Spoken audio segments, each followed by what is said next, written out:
Could robots really replace us? I actually wished I had some of those images that our keynote speaker had this morning of robots shelving books and all that. I must say that having robots do those sort of menial tasks around books is not all that new. I am aware of several libraries that have been using robots for a long time. The question would be, I suppose, what do they shelve when we have the bookless library? So we have biometric self-checkout, so I'm waiting for the day.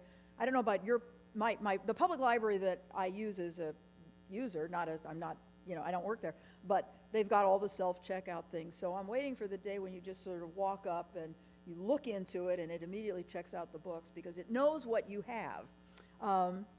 We have remote authentication, not new. How about 24/7 hours for your libraries? How many of you have libraries that are open 24/7? During finals and midterms, it's open all the time. Is there anybody in the room from Denmark?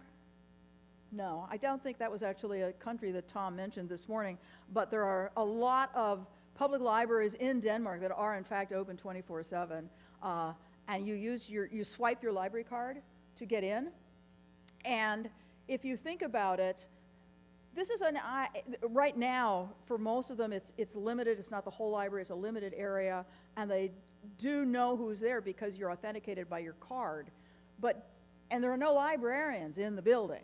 You're there by yourself. So that's a great, actually it works really well in Denmark. So what about if you didn't have librarians in there, but you did have robots that could help them with their research needs? The whole idea of robots in libraries, I think it has reached critical mass when something like the Wall Street Journal is talking about robots in libraries. And that's what this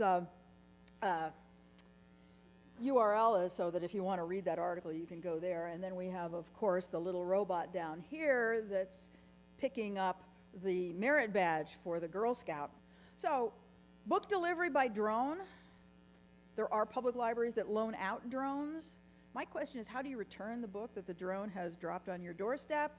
Do you have to send in one of those autonomous vehicles that our keynote speaker this morning said we would have fleets of in libraries? So you just say, okay, I'll order the autonomous car, I'll put the book to be returned, and it will return it to the library for me? I have no idea how that's going to work, but I thought it was sort of interesting.